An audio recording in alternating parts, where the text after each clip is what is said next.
Hello everyone, welcome to my channel. YouTuber Armaan Malik की पहली पत्नी पायल इन दिनों काफ़ी ज़्यादा बीमार रहने लगी है, तो लोगों ने कमेंट सेक्शन में यही कहा कि अरमान मलिक को पायल को कुछ दिन के लिए बाहर घुमाने के लिए ले जाना चाहिए और वो अपने घर वालों को बहुत ज़्यादा मिस कर रही है और वो कृतिका से और लक्ष्य से परेशान हो चुकी है, इसलिए वो डिप्रेशन में जाती जा रही है। वो खुलकर कोई चीज़ें नहीं बता पा रही है।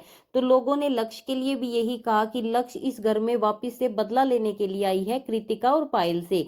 लेकिन जब कृतिका ने ये चीज लक्ष्य को कही तो लक्ष्य ने इसका जवाब दिया कि ये मेरी फैमिली है और मैं अपनी फैमिली में आई हूँ, मुझे नहीं लगता कि मैंने कुछ गलत किया है। तो लोगों ने कमेंट में यही कहा कि यदि आप अपना बिजनेस स्टार्ट करने के लिए घर छोड़कर गई थी तो आज आप वापस क्यों आई हो? आप अपनी इंसल्ट करवाने के लिए इस घर में दोबारा आ जाती हो। आज अचानक से पायल गायब हो जाती है। बहुत बार कृतिका फोन करती है, हर जगह ढूंढती है, कहीं नहीं मिलती।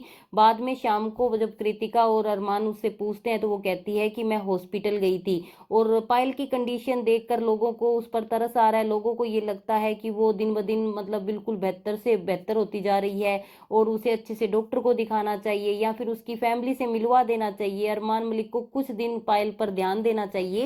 और लोगों को यही लगता है कि शायद कृतिका या लक्ष्य की वजह से ये सारी चीजें हो रही है, लेकिन कृतिका पायल का बहुत अच्छे से ध्यान रखती है। वो हर टाइम पायल के साथ रहती है, जब हॉस्पिटल में जाती है तो भी वो उसका अच्छे से ध्यान रखती है, जबकि अरमान मलिक अपने काम के सिलसिले में बिजी रहता है। रही बात लक्ष्य की, तो लक्ष्य का हमें नहीं पता क्योंकि लक्ष्य चीना की शादी में भी नहीं आई थी और अचानक से यहाँ वापिस आ जाती है। लेकिन लोगों ने ये कहा कि जब आप ये घर छोड़ कर गई थी तो आप सैड रील्स बनाती थी, ऐसे टोंट वाले डायलॉग्स बोलती थी, तो ये सब चीजें किसके लिए थी? अरमान मलिक के लिए थी। आपने तो अनफॉलो भी कर दिया था। अब अचानक से ये आपकी फैमिली हो गई, लोगों ने उसको वापस से वही थर्ड वाइफ बोलना शुरू कर दिया है क्योंकि लोगों को लग रहा है कि ये परमानेंट यही रहने वाली है। वो यदि लड़ाई करके भी गई है तो अरमान मलिक उसको मनाकर वापस ले आई हैं। क्या आपको भी यही लगता है कि ये जो चीजें हो रही है वो सिर्फ लक्ष्य की वजह से हो रही है, जबकि पायल ने ये कहा था कि कुछ और बात है, लक्ष्य उसका रीजन नहीं है और शायद उनकी फैमिली से रिलेटेड कोई बात है जो वो आने वाले टाइम में हमें बताएगी। लेकिन अब एक पॉडकास्ट होने वाला है जिसमें लक्ष्य से रिलेटेड कई सवाल किए जाएंगे, तो ऑडियंस को यदि कोई भी सवाल करने हैं ना तो वहां पर कमेंट सेक्शन में कर सकते हैं। तो मोस्टली लोगों ने तो कमेंट में यही कहा है कि आप लक्ष्य से पूछना कि मेहंदी पर उसने अरमान मलिक का नाम क्यों लिखवाया था।